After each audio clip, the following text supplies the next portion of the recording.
Good morning, everybody. Good, Kind of an good unusual morning. show today. Steve is here, but he's on the road. I'm here. I'm not looking at anything, and you can't see me because I'm just driving anyway. I'm on I-5 South in California on my way to pick up a new project. My little Yeah, American. you're breaking up a little bit, Steve. He's going to get a 440 American steam locomotive, an inch and a half scale that he just got. So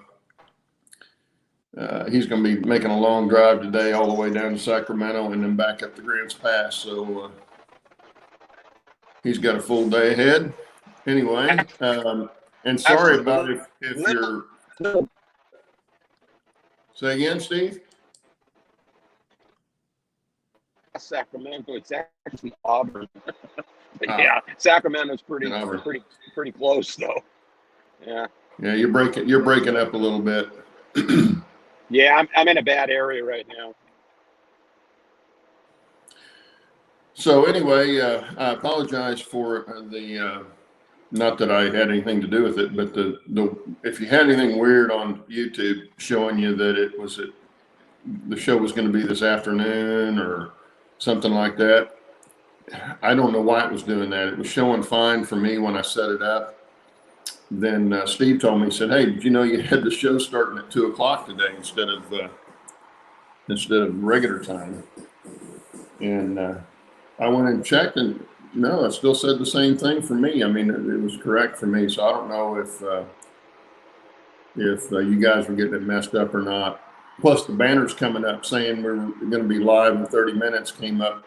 We've had 6 minutes to go, and it was showing live in 30 minutes. So I'm not sure what YouTube's doing. I'm not sure they know what they're doing. But anyway, I see Al Mars joined us and Mr. Container Man. Roy, how you doing? Hey, Roy. He says all of Oregon and California is a bad area to do a live stream from. Yeah. I almost didn't send Steve the link to the show because I knew he was driving today, but I thought, well, I'll send it to him just in case he wants to pop in for a second. And sure enough, I didn't have it to him 30 seconds before he was on. So anyway, Rob T-Man just popped in. Good morning, Rob. The show showed up on time for him. Good. Well, Dave BNSF and Skill, Dwight Curley, good to see you this morning. Wow. Anyway, I Full sent it to house. Shannon too, but I haven't seen Shannon this morning, so I don't know what his situation is. But we will press on as we usually do.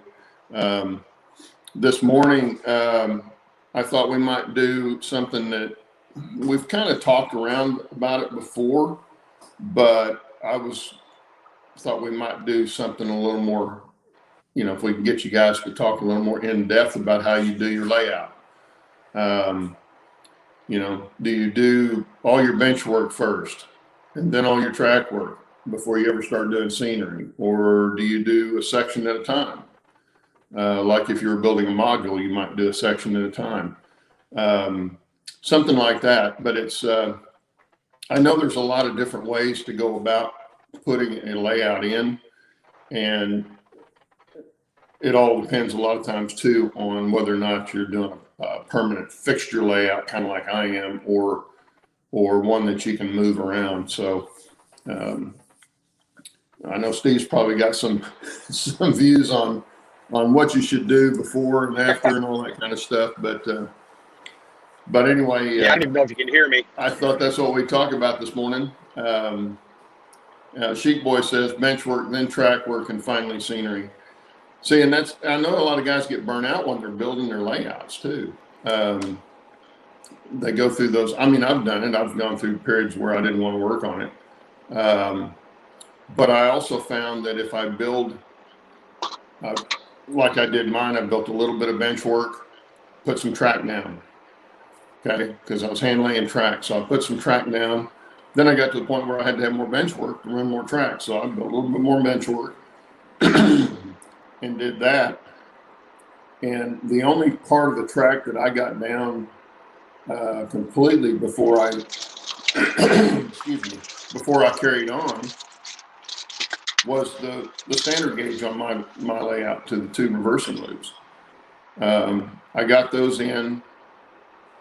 That bench work, that bottom bench work got put in so I could get that track laid, and got that track laid because it was going to be at the bottom of the helix. So it had to be put in before I could do anything above that. Otherwise I couldn't get to it. And I did all that and then started on the helix. And I laid track as I went up the helix. So I was kind of doing it as I went. And that just naturally fell for me into scenery work. The scenery work then went, a little bit here, a little bit there. And then I came to the two bridges on the front of the mountain, and I had to put those in because I had a tractor going across on the narrow gauge. So I had to have something to hold that up. And so I did the bridges and did the scenery while I was doing that. And that is all finished now. So I don't have to mess with that anymore. And then I moved around to the backside. And as I came out of the mountain, I haven't done a lot of scenery on the top deck yet because there's not a lot of top deck yet. So I'm kind of building mine as I go. And for me, that works. The trick to that is making sure your track working well as you go. And of course, in the stage, the track work always goes in before the scenery. But I don't do it all at once and then do all scenery. I rushed to get my track work in. I wanted to run trains first, and I think I rushed that. I should have got that rock solid before I ever thought about doing scenery. Yeah. Yeah, I mean, I can understand that doing that, especially on a small layout. Especially if you're going to have anything covered up, you should make sure that track work's going to be really good. And I thought I had mine, but I had to get back in on one of the reversing loops and do some work inside the mountain. And I got it done, but that wasn't fun. that was a project. Yes. Rob says, okay, Rob says, if you think you're playing a large layout, you need to do it in phases. At some point, you will want to run a train and then on as you are able. Says he agrees with me. Well, and not everybody's like that. Everybody, some people want to do it each section as they're supposed to. But the thing about bench work for me is I changed some bench work on the part that I'm working on right now and just about finished scenicking now. I changed the scenery area and roadbed area a little bit. Actually, quite a bit from what it was, but it doesn't look like it. I mean, it'd be hard to tell if you saw before and afters. But I came up with a different idea in the process. So if I'd have built all my bench work and put my track work in, I'd have had to tear up the track work to change the bench work. And so I didn't have to do that because I hadn't laid track in this area until I knew what I was going to put in that area as far as scenery. So then when I did that, then I could change the bench work, put the track work on it, and now I've gotten it like I want it. And I'm gonna get behind here, guys, because Steve's in the car, and all he's been able to do is hear what we're saying, hear what I'm saying. So I'm listening. I'm doing a lot of reading today. Almar says bench work, lay track, pull up track, lay new track, and repeat. Yeah, that's kind of what I was talking about. If you do it if you put everything down like you think you want it. If it's a very big layout, you're going to change your mind on something. In fact, the track that I put in for this section I'm going to add another siding to it. So I've got to go back and put that in. But where I'm going to put it, I haven't seen it yet. So that won't be too tough to do. But, see, I'm glad I didn't glue mine because I changed track plan. I tacked mine down. I tacked the cork down. Then I tacked the the track on the cork, and I don't know how many times I pulled that up and redid it. So I'm glad I didn't glue any of it down. Yeah. That would have been a night. Well, it would cost me a fortune too. I mean, I had to pull up, throw it away, and start over again. Yeah, I understand. Sheep Boy says he finally came up with a name for his HON3 layout, Oakland Creek Valley Railroad. Oh, Sheep Boy, is that going to be based on a prototype, or is it freelanced, or how is that going to go? And I'll try and catch your answer here. Roy says this kind of bench work 1, track 1, bench work 2, track 2, a little scenery, bench work 3, track 3, more scenery. Yeah, well, that's, I guess there's more guys out there that do it like I do than I thought. That's what I thought. I said most people probably do it like you do. Yeah. Rob says, I think if you're planning a large layout, you need to do it in phases. At some point, you will want to run a train and then, I already read that one. See, that shows you how confused I am this morning already. Dwight Curley's here. Hey, Fred. Fred Wild's here. And Sparky's here. Good morning, Sparky. Wow, we got a full house. Fred says, good morning, all. I rushed to get trains running, but only in sections. Yeah, I was kind of that way too. I wanted to see the train run a little bit, have something to test a few things on, because I was doing hand laid track. Of course, it took me longer to lay track because of that, but I also had to check my track work as I went along. And I changed one point where I had a really stupid S bend in it that didn't need to be there. I thought it would be a nice scenic little spot. And it was just making my passenger cars, even though I got short ones, they were coming in coupled because of that S turn. So I ended up taking that out. And there you go. I already had all that down and still had to go back and change it. So, and that's a lot of work to have to do when you're hand laying too. Yeah. Well, it wasn't a very long section, thank goodness. But I was able to save the rail. All I had to do was cut the rail out on each end of it. I could straighten it back out when I laid it, which is what I did. Lee says he's here, but working on the new layout. He's got 2 layouts now. Well, interestingly, you're going to be like Bill. Let's see. I'm scrolling down here trying to catch up. Oh, Sheep Boys he says his new layout is freelanced.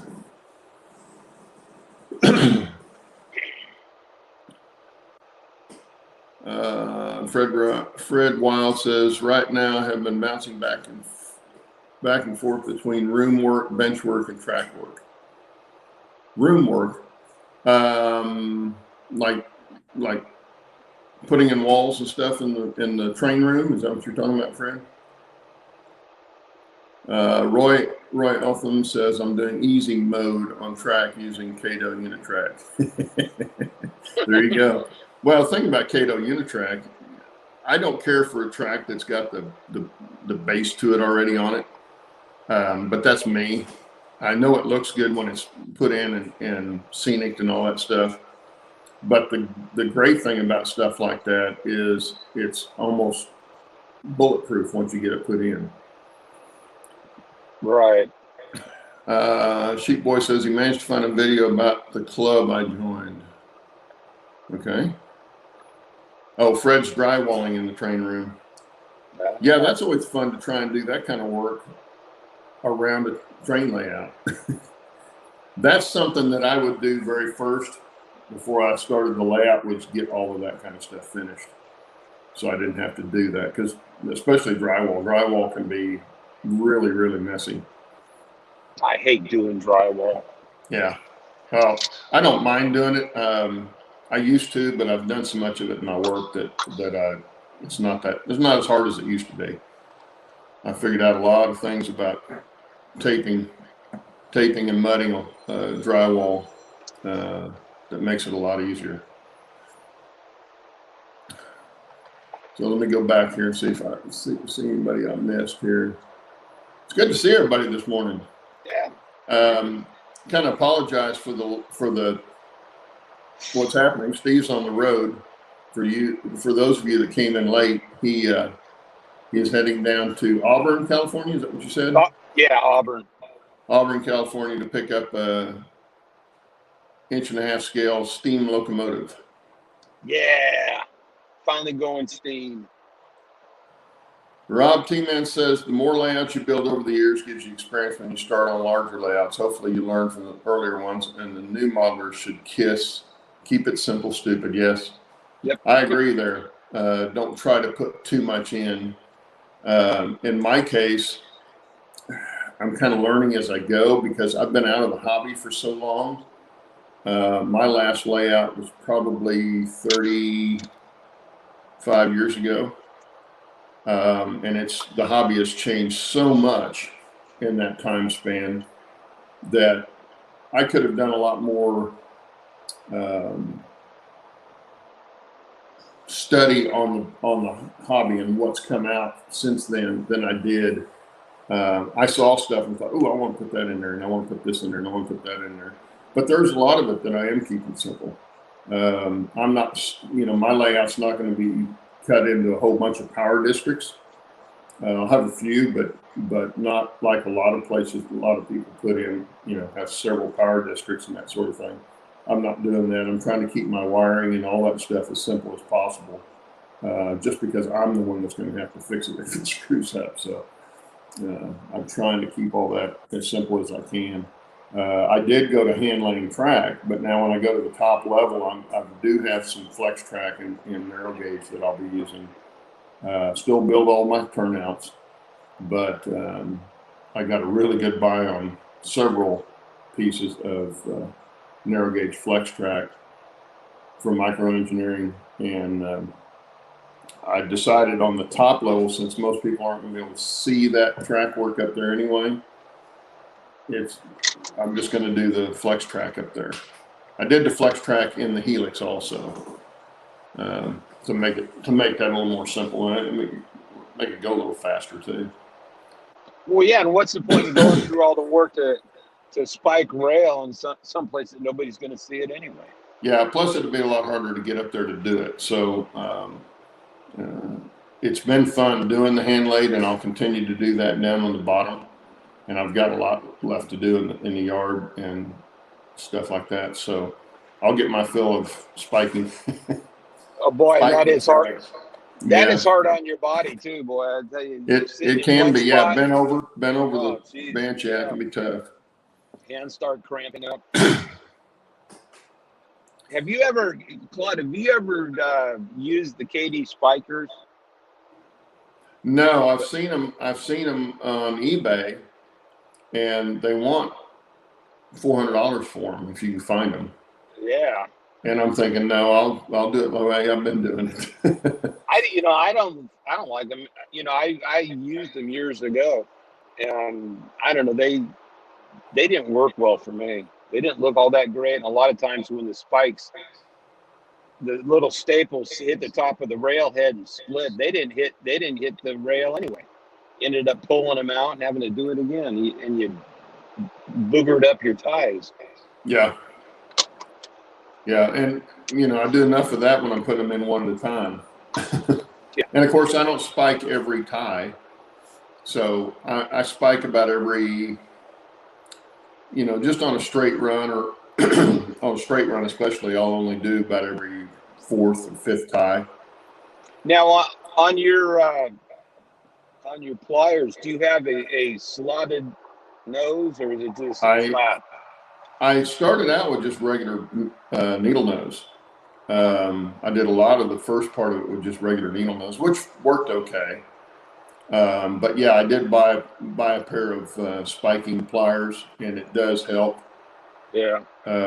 Because only about the bottom half of the spike sticks out, so it lets you get it started really easily, or much easier than with the needle nose. Right. Now, Sheep Boy says, thankfully, his hobby shop has a lot of HON3 rolling stock and track. Really? Wow. Where are you? I didn't. Yeah, really. Really. I don't find that to be true. I know when Microtrains was making HON3, rolling stock, there was quite a bit out there, and I've got some of those that I bought off of eBay. But you know, finding hobby shops that have any rolling stock in HON3 that's not a kit is, I've Well, not been able to find any. geez, try to find a hobby shop. Yeah, well, he says it's got some Blackstone stuff as well. Yeah, Blackstone made some, but they're not producing anything right now. So all the Blackstone stuff that's out there, like the microtrains in HO narrow gauge, is all whatever they've got left out of their stock that they originally had, because you can't get anything from Blackstone right now, which is owned by Soundtracks, but they're completely out at their factory. I wish they could get some more real quick, pretty soon, but I don't think it's going to happen. But I've got a lot of kits for mine. So, and that's one thing I'm waiting on. I have built some rolling stock kits, but I've been mainly, excuse me, I'm going to mute myself here a second. Yeah, definitely mute yourself. Mute. I am in Weed. I'm in Weed, California. You're in the weeds, huh? Okay. I'm in Weed. I got Sheep Boy stoned says in it's Weed. the McLean Depot Train Shop. Where is that, Sheep Boy?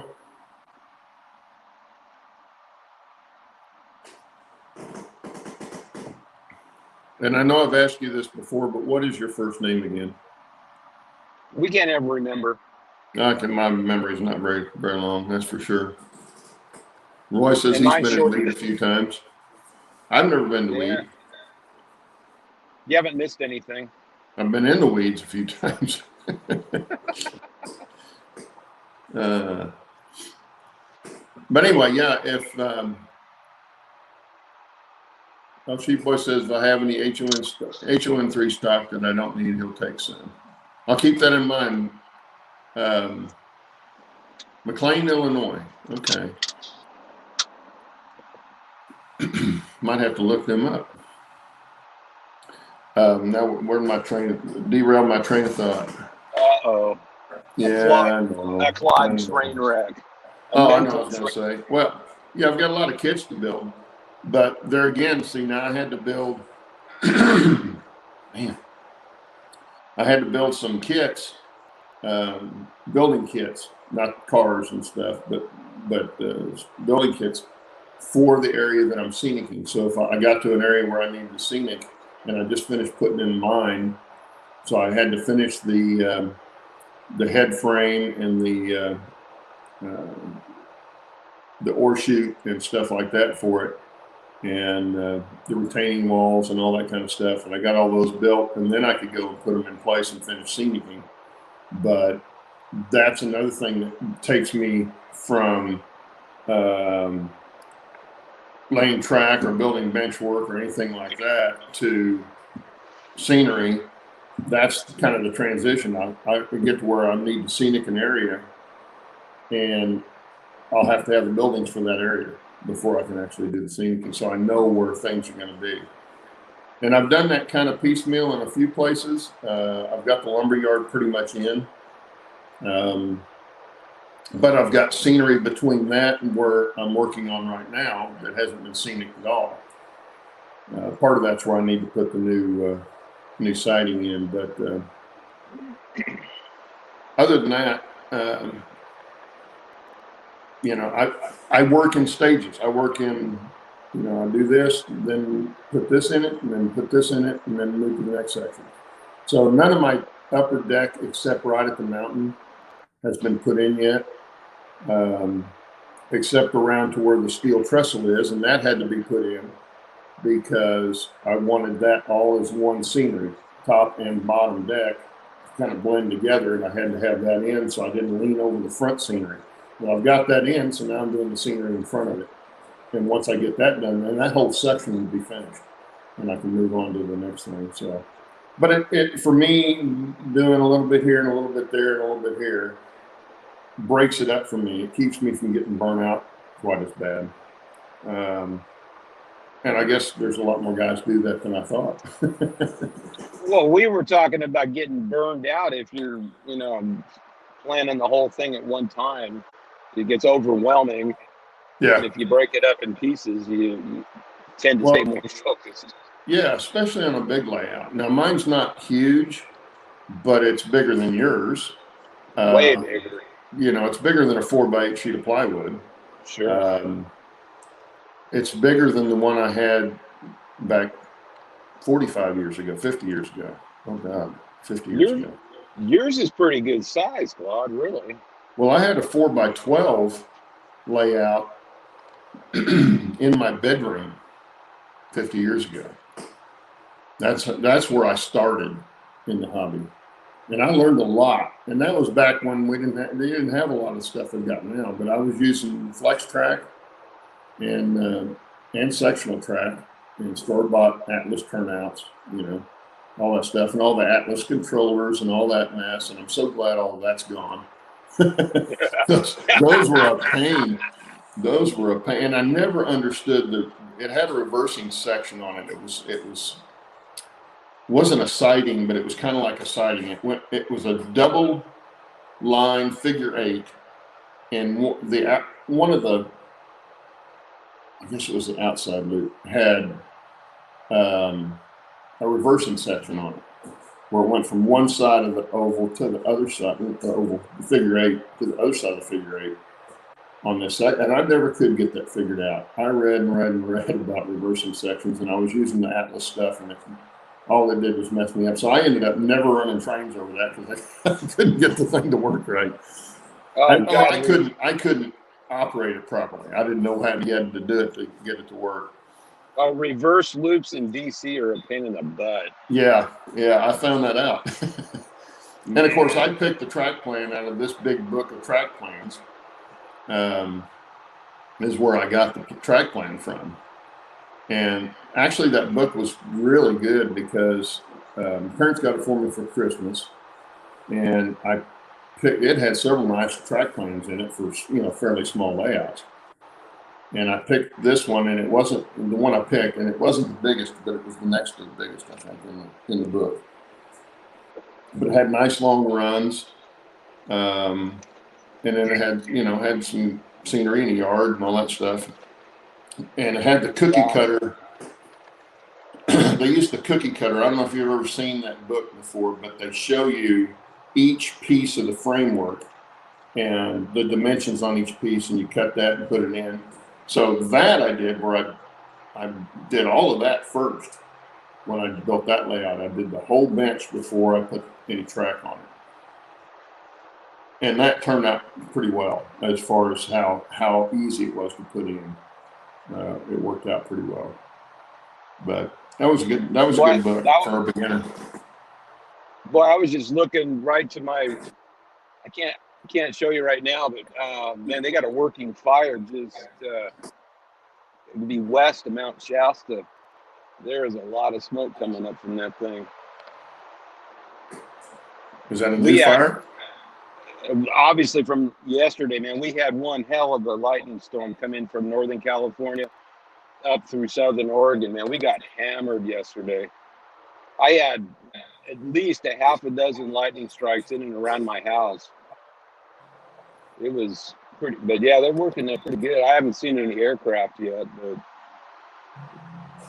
that's one I hadn't heard about. You can see it up on the ridge. Anyway, go ahead. Oh, Bernard made it in. Good morning, Bernard. Hi, Bernard. Sure. Now that you interrupted me, I don't know what I was talking about now. I'm sorry.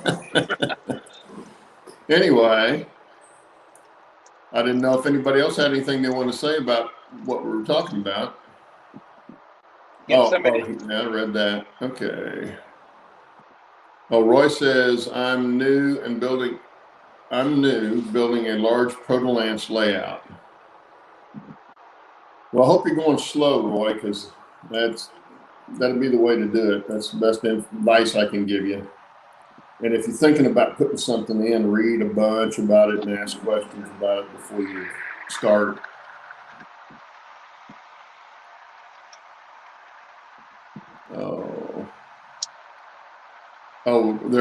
This is a bunch of replies to Rob T-Mans where he said, I'm reading this for Steve, guys. Since he's driving. Rob had said the more layouts you build over the years gives you the experience when you start larger layouts. Hopefully you learn from the easier ones and then keep it simple. And Roy Eltham says he didn't listen to that advice.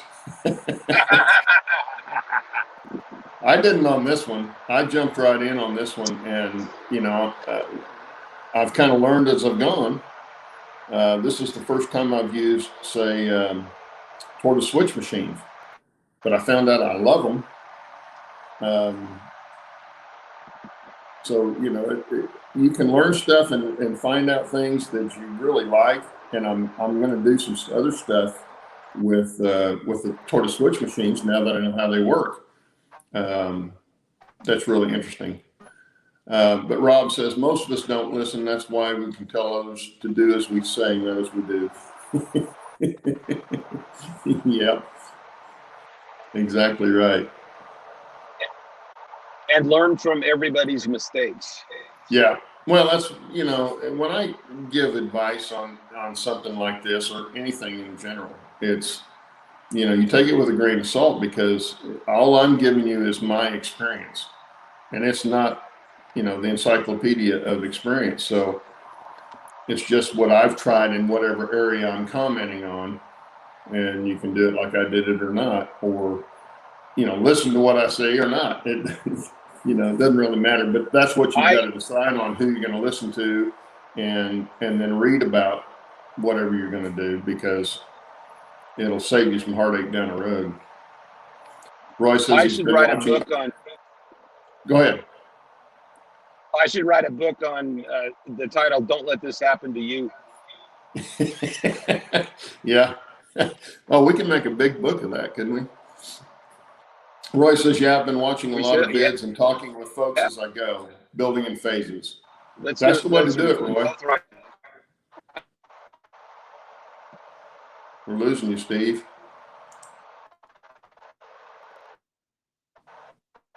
He's in a bad area, evidently. Yeah, with the Cato track, Roy, I understand. There again, that makes it much simpler to do.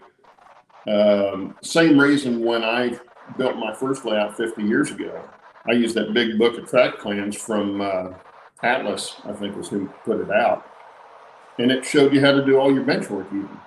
So that made it a lot simpler. And I still learn stuff from that experience of doing that, even though I followed everything they did in the book, I did on the layout.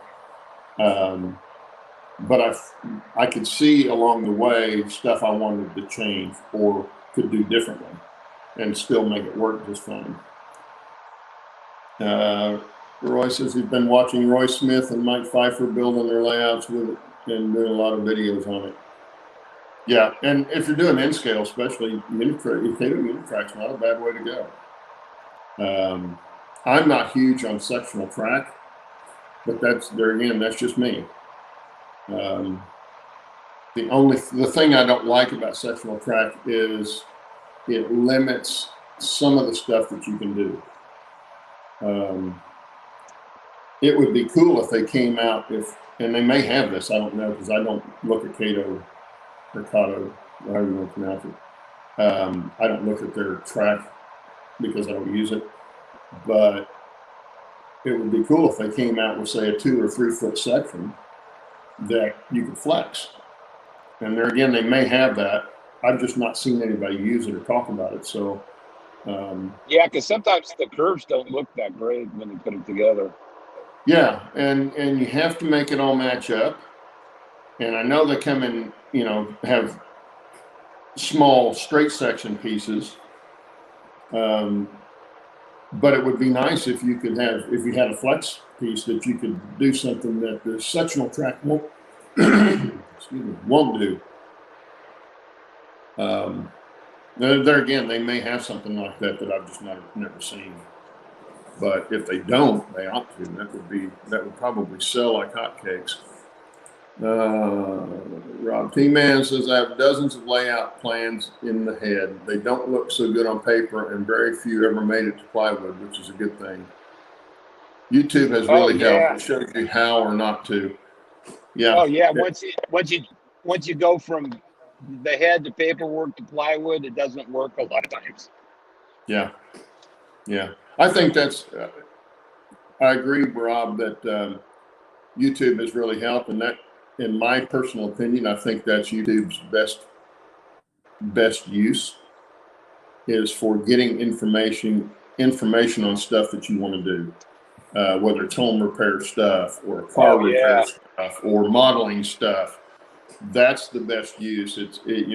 And of course, I don't want to get off on the political side of it, but I think that's YouTube's best feature.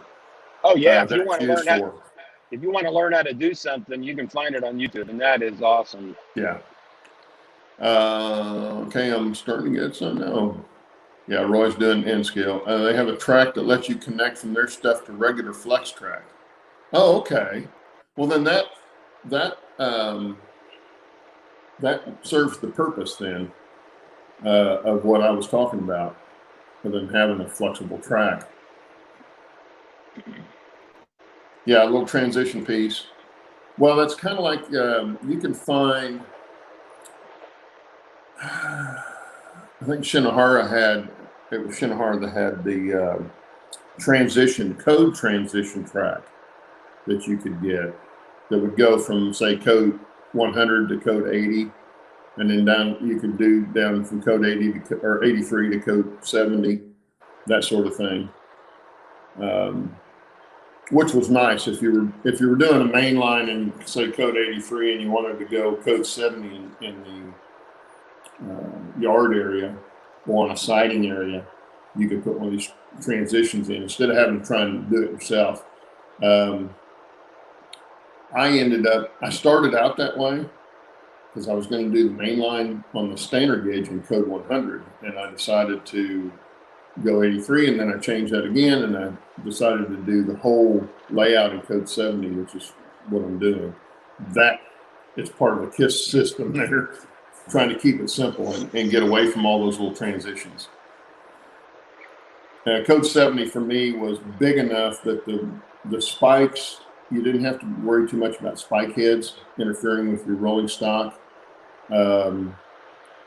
But it was the smallest I could go and still not have to worry about that. Code 55 and code 40 are just a little bit too small.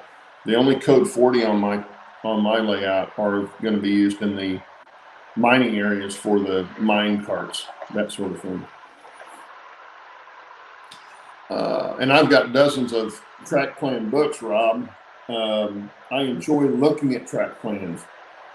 If you're a member, if you get Model Railroader magazine, I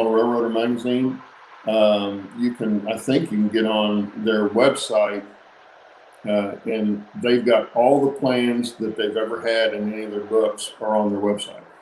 There's thousands of them, I think, but that's kind of cool too, because you can see what other people have done. And I've done that, taken those and gotten ideas for what I wanted to do. I don't know that there's any plan out there that is anywhere close to what I've done, but the ideas are there. And that's what those books are good for, I think. You can copy one exactly.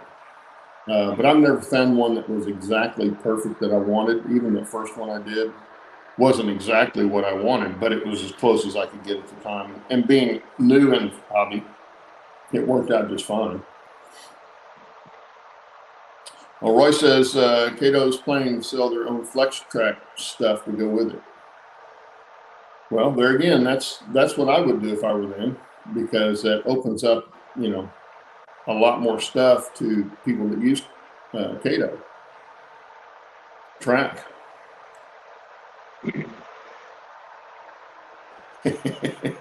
I agree, Bernard. Anyway, yeah, that's the way I did it, and that's the way I continue to do it. So it works for me. And like I say, I think the biggest advantage for me in doing it a little bit here, a little bit there, a little bit here, is not getting burned out.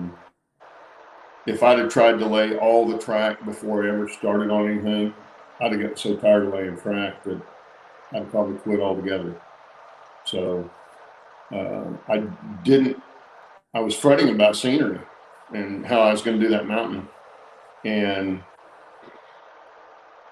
once I got started on it, the more fun it was. So, I found a new love of a part of the hobby that I can carry on to the rest of the layout.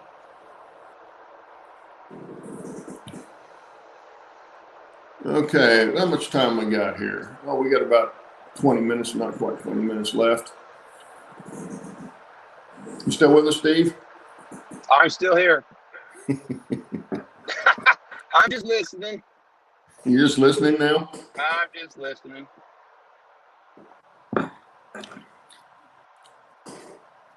So anyway, I don't have a whole lot to add.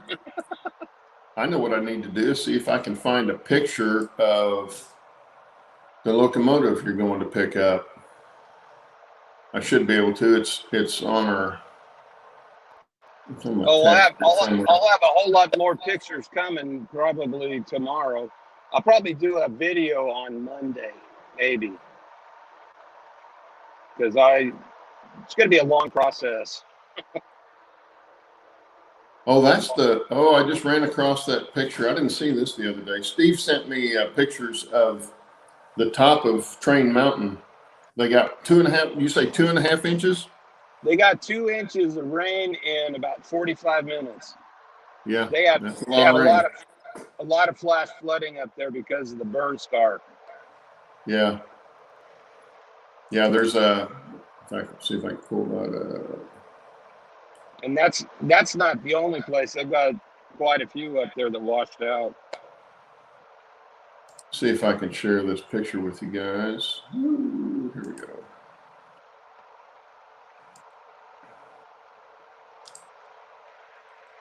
Well, if anybody wants to know where my old locomotive and riding car went, it's a club called the Great Northern and Cascade Railway in Skykomish, Washington. It's a town of 200 people. And the guy that started this is the president of the club, and that's the guy that I met to give the train to. And the track that he started in 2000, I think it was 2016, was to gain revenue for the town. It's a small museum, and it's not a real big park, but they pull the public every weekend, and this is going to be their feature train for their public runs. So I hope it doesn't break down on them. Well, I'm showing them the picture of the depot and the water tank. Actually, this is the first picture I've seen of it. You sent these to me yesterday, but I didn't see this picture when I was looking through them. Yeah, that's great. It also shows some of the flash flood damage to the tracks, which I told Steve it's better rain than fire. But these two buildings in this picture are the two buildings. Or three, I'm not sure how many. There's a water tank over there. There's a water tank and a building that survived the fire because a helicopter pilot was going up in the morning and happened to see that. He didn't realize that they were not full-size buildings, and he came down and did a water drop. And that's the only reason those things survived. Yeah. Well, they look really good, so that's cool that that happened. But Well, the only good thing about it is in a couple of years, once that greens up, the view is spectacular now. You can see parts that you never used to be able to see. When you went up that area of Train Mountain, I mean, all you saw were trees, which were gorgeous. I mean, but you could only see, yards off to the side of the right of way, and then it disappeared into forest. You couldn't see anything. So actually, um, that's a good sign. Is that the views now are really neat. You see a whole lot more than you used to be able to. yeah. Let's see. I'm still trying to get up to where where you sent me those pictures of what you're going after. Well, I took, the last day I was up there a couple of weeks ago, I took a train up there because I had a hunch that it was probably going to be the last time it would ever be up there. And so I took a couple of pictures of that because that little American that I'm getting, that's not something you're going to want to run for 4 hours up, 2 and 3% grades. It might make it, but it'd take me a week. Yeah.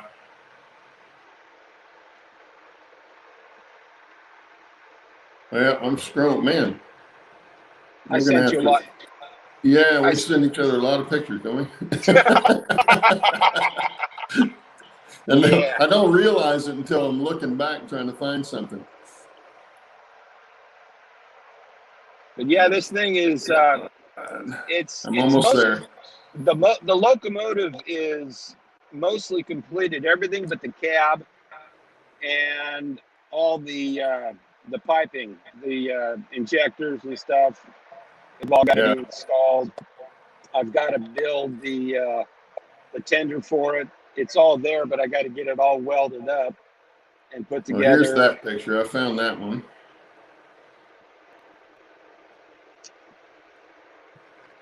So I don't know. Okay, let me get this. And then it's got to be converted to propane because John was gonna wood fire it, but you can't do that at Train Mountain. So that's going to require a burner and a propane tank, which is going to require a fuel car that has to be built. And I'm hoping if the stars align to get it completed and running for the triennial next June at Train Mountain. Okay, so I'm showing them the picture of all the stuff for the tender, I think is what it is. Well, that's everything. That's all loose. That's all the plumbing, piping. Oh, that's everything that's left that needs to be put on? Yeah. Okay. And I don't have any idea what all is there. It's really hard to tell in the picture until I get it. I do know that John only got one of the axles turned for the tender. I think he got the wheels turned. I'm pretty sure he did. But looks like. I don't think he did anything on this locomotive in probably 20 years. So it's been sitting, as a static display in his bedroom. Every time I'd go over to visit him, I'd go in and look at that thing, sitting on a sawhorse in his bedroom. I tried to talk him into finishing it, but he was the last couple of years, he was very sick with cancer before he passed away. And the locomotive was supposed to go to his brother, who promised John that he was going to complete it and it was going to stay in the family. And they ultimately decided to sell it. Actually, the price I'm getting it for is very good. Okay, so I got it up. Lost you. Oh, there you go. You're breaking up. Man, Steve's breaking up. Anyway, this is the locomotive part, the part that's been finished, that he's going to get. So it's pretty nice. It's a 440 American steam locomotive, and it's I'm not sure what color blue that is, but it's You know, can you hear me, pretty Todd? bright. I hear you now. Yeah. Hey, okay, yeah, I don't know why John painted it blue. I wish I'd asked him. There's got to be a reason, but he painted it blue. But the thing is, it's all machined out of brass and stainless steel. And the thing is gorgeous. It should be in a museum. I mean, it's that.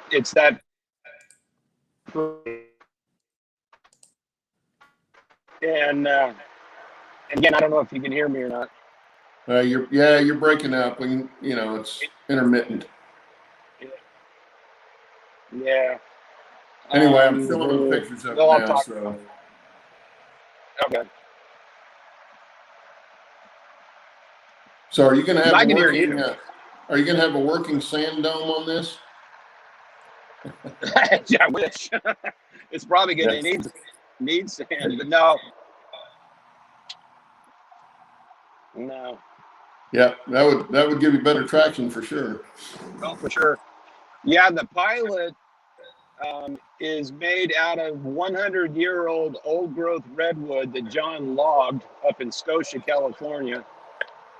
Oh man.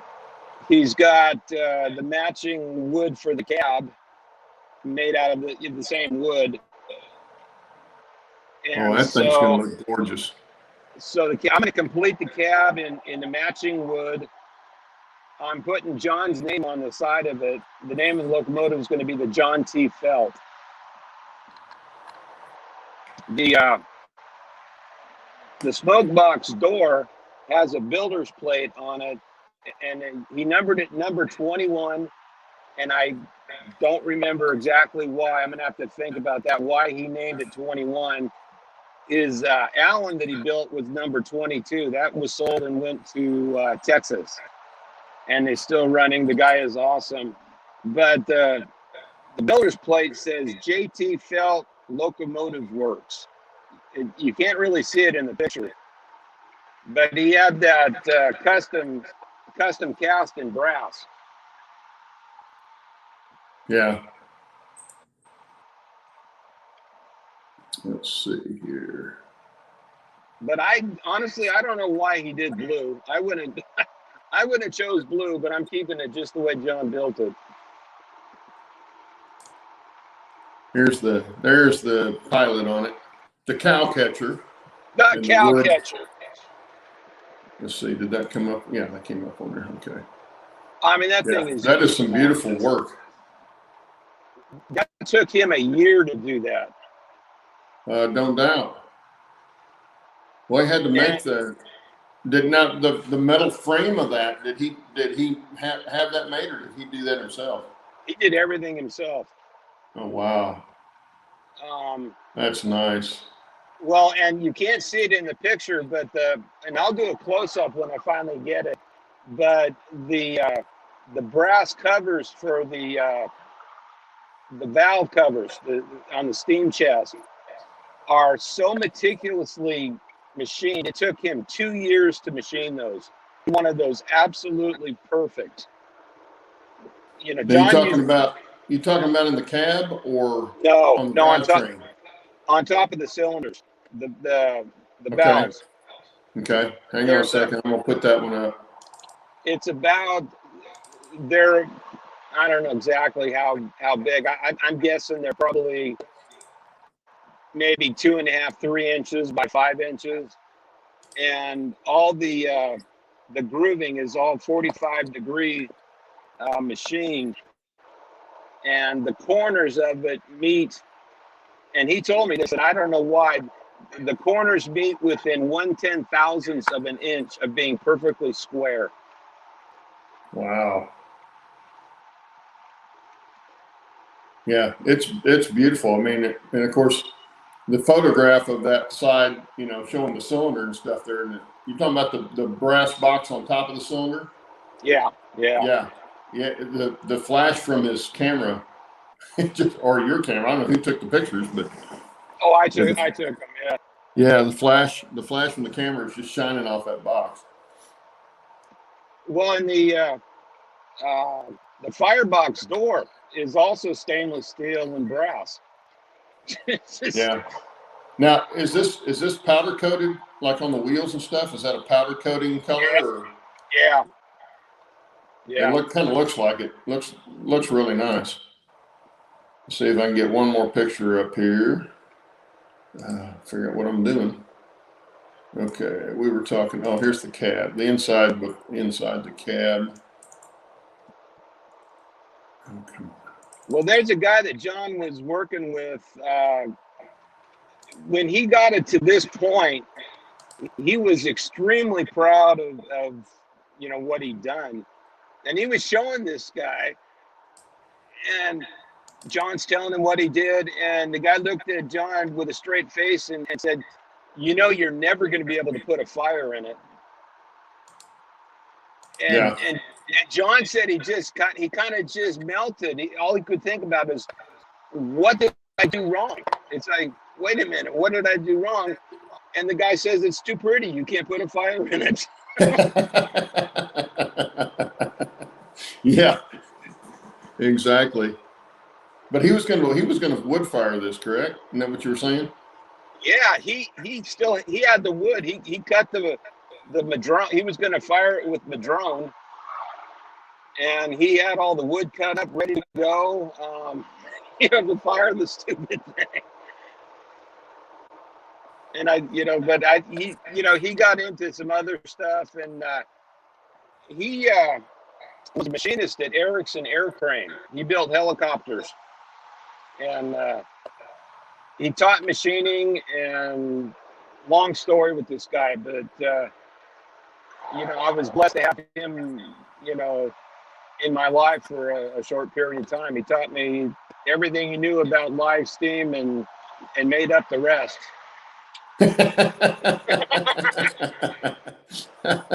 As long as he's not riding with you, he doesn't care. Nope. No, somewhere he's down there smiling. He's looking at this, going, "Okay, I'm happy." Yeah. He's got his Miller in his hand and his pack of smokes. There you go. There you go. Well, that's good. That's going to look fabulous when you get it finished up, and I can't wait to see it in person. It's going to look really nice. Oh, it's going to look sharp. Rob, and I'm going to do it right. Rob T-Man says it's museum quality. You can't get that dirty. No, I know. Yeah. He also said, very nice. Oh, he's talking about the pilot. He said, very nice, but won't look good if you really hit a cow. Yeah. If he really hits a cow, he'd probably go under it and decapitate himself. Did you show a picture of the headlight on that thing? No, I didn't. I guess I can do that right quick. That's probably the one picture I didn't show. It's got a huge headlight. It's got a very large smokestack. Yeah, they saw that. Let me get this up there. Come on. Because he put all the baffles in the smokestack for catching embers. Yeah, I noticed the screen on top. Yeah. Here's the headlight. Yeah, because when these original engines were built, the real Americans, this would have been a kerosene lamp, probably. Right. Well, and I'm also going to, I've got to convert it to propane to run at Train Mountain, but I am going to make sure I have the ability to pull those burners out and put grates in it to wood fire it, because there are clubs that allow you to fire.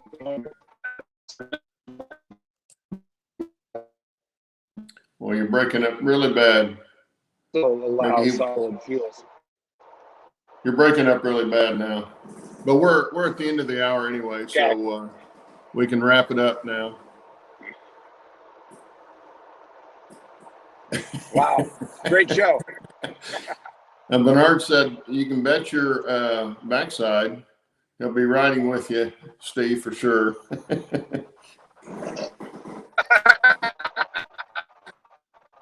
Yeah, I'm sure he will. Fun ride. Well, guys, that's the end of the hour, and glad to see everybody in. Hope everybody's doing well.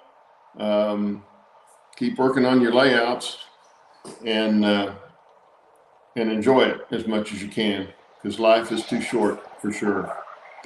But good seeing you all again. And on behalf of Steve and myself and Shannon, wherever Shannon is, he never showed up this morning.